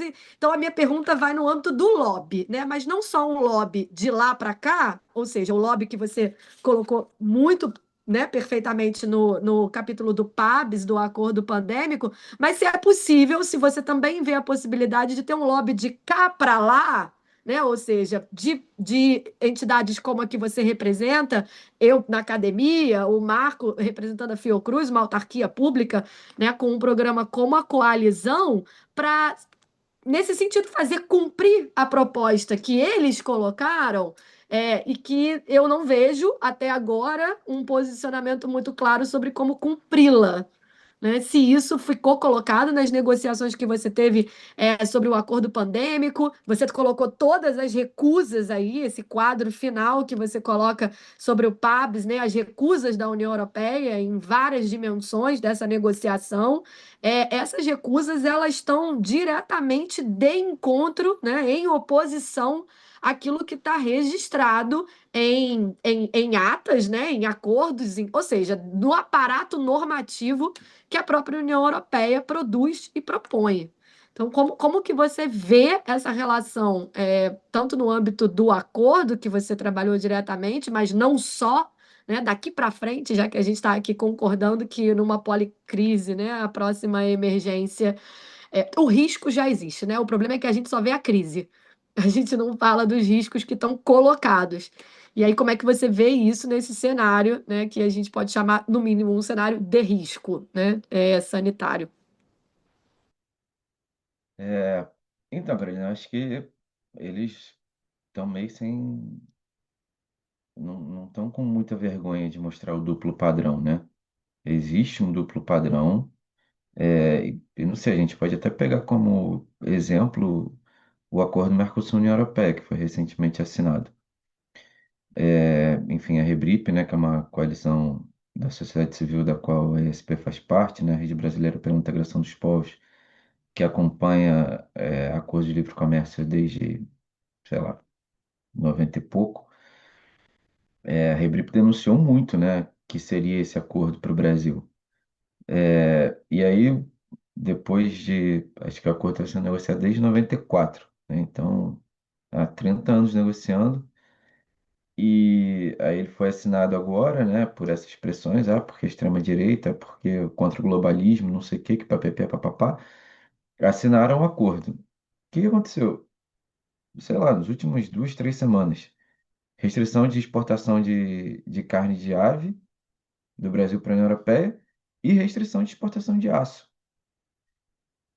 Então, assim, é um acordo de comércio para controlar a exportação, entendeu? É um negócio muito doido.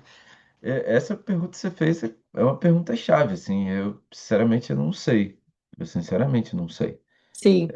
Eu acho que, assim, passa pela denúncia desse duplo padrão, Uhum. civilizacional, né? Se a gente quiser assim chamar, né? Porque a Europa, sendo, né, o berço do iluminismo, né, e dos valores, né, de igualdade e da construção de um sistema jurídico, né, que coloca todo mundo, enfim, é muito difícil, né? E não sei, eu acho que a gente também, de certa forma, eu não sei se foi uma construção ao longo do século XX, né, mas de colocar a Europa um pouco em oposição aos Estados Unidos, né, do chamado primeiro mundo, né, como se a Europa fosse um primeiro mundo, um norte global, gente boa, sabe?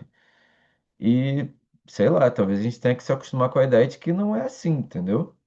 E talvez os Estados Unidos saindo da arena, né, do multilateralismo, né, como está fora, né? E a gente pode pensar isso nos acordos de clima, a gente pode pensar isso na saúde global, a gente pode pensar isso,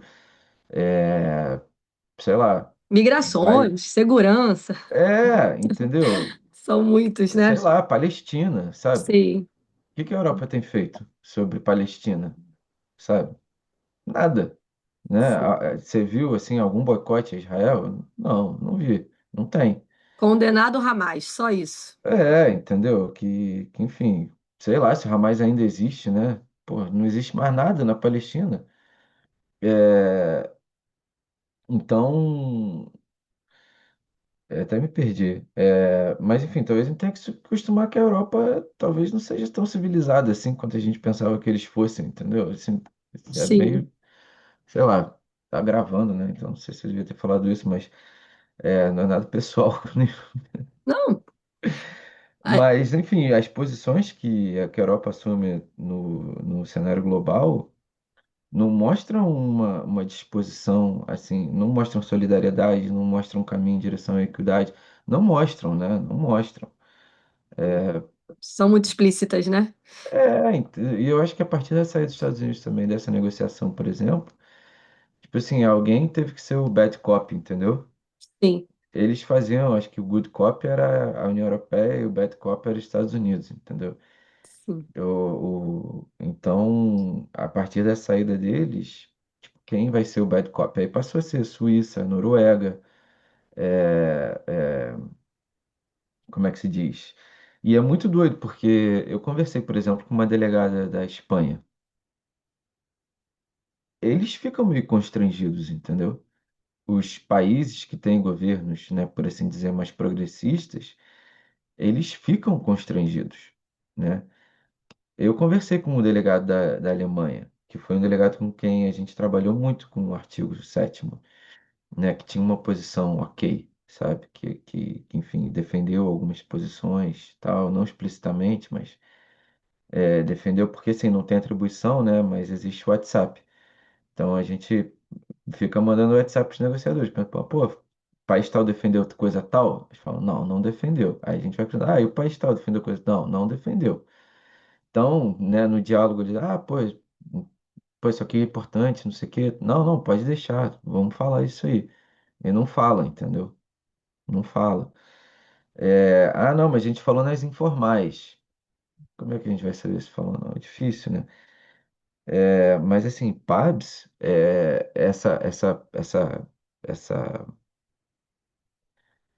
como é que eu digo, essa expressão que eu coloquei, né, de uma oposição viável, eu ouvi isso, né, de uma delegação da União Europeia. Eu ouvi isso. Ah, não, essa é uma posição viável. Falei, gente, a cara não arde, né?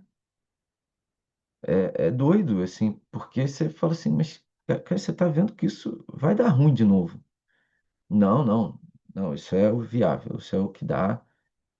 E que na verdade a gente sabe, assim, né, que é o que você colocou, né? São as grandes corporações, né? E sei lá, na Europa é meio que esse old money, né? Que são, pô, as bioquímicas da década de 30, sabe? Que, pô, são empresas com 150 anos, sabe? Que, e que tem muita entrada, assim, né? Na burocracia estatal e no poder mesmo, né? Então, assim, é um lobby muito estruturado, já muito solidificado, eu acho, assim. Com certeza. E forte, né, no orçamento da União Europeia em si, né? Então, Claro. tem ali também um comprometimento de ambos os lados. Posso fazer minha última provocação, tá? E aí é bem direta, assim, para a gente fechar nesses últimos 10 minutinhos, já que a gente está falando em âmbito de BRICS, né? Eu estou participando do GT de Saúde, do Fórum Civil do BRICS, né? E a gente está nesse momento coletando algumas recomendações, ideias, né, da população mesmo, dos movimentos e das organizações que estão trabalhando com as áreas que estão colocadas na prioridade da presidência chinesa, de tudo que vocês têm de experiência e do trabalho atual que vocês estão encaminhando, né, na Fiocruz e na ISP. Alguma recomendação, ideia, ponto-chave que vocês veem para o BRICS nessa presidência da China, da Índia, desculpa, na área da saúde, assim, tipo um hint mesmo, uma coisa bem imprescindível pensar nisso, imprescindível debater isso, né? Âmbito de BRICS e pensando talvez num BRICS ampliado. O meu é fácil, é reforçar o convite à adesão da Índia à coalizão, né? A Índia está apelidada de farmácia do mundo, né? Eles estão com uma capacidade produtiva gigantesca, então a gente tem a manifestação de interesse de várias corporações indianas de participar da coalizão, mas seria fundamental a gente ter a adesão da Índia como Estado soberano na coalizão também. Eu queria trazer só uma coisa sobre o assunto anterior, que eu acho que é interessante dar um ponto de vista por que eu acho que a gente tem chance de avançar também, né, nesta conjuntura. É, eu até acho que a Bianca estava aqui ainda há pouco, não sei se ela ainda tá, saiu. Ela me ajudou a resgatar para mim uma frase do primeiro-ministro canadense, em que ele desvelou, né, uma realidade das relações internacionais, em que ele disse que esse status quo tem sido muito útil para os países do norte global, mas que recentemente as cadeias de suprimento, as cadeias de valor, estavam sendo weaponizadas, né, estavam sendo usadas como ferramentas de opressão geopolítica, e o aparecimento de uma iniciativa como a coalizão, ela ajuda a conter um pouco, né, exatamente o uso dessas ferramentas. Então, países interessados em estar menos expostos viram na coalizão, acontecendo nesse momento, uma alternativa de ação, né, que se contrapõe a esse status de queda do véu de cooperação internacional. Então, ao mesmo tempo, eu queria trazer um outro dado, que vou tentar fazer isso com bastante delicadeza, que primeiro, eu concordo totalmente com a visão do Pedro, né, sobre os papéis desempenhados por esses blocos, né, da saída dos Estados Unidos e tal. Eu acho impossível não lembrar, enquanto você estava falando, Pedro, da afirmação do presidente Lula no seu discurso da ONU, né, sobre a, a queda da superioridade ética ocidental, né, onde está sepultada nos escombros de Gaza. Mas eu queria trazer também o fato de que o fato de alguns países terem passado a ocupar uma posição de protagonismo, né, nesses ambientes, às vezes os fazem se comportar, né, como os bad cops também. Então, mesmo às vezes não sendo historicamente vistos como integrantes, né, dos blocos que a gente está acostumado a encontrá-los. Então, é tudo mutável, né? A gente tem que fazer as negociações com a realidade específica de cada momento.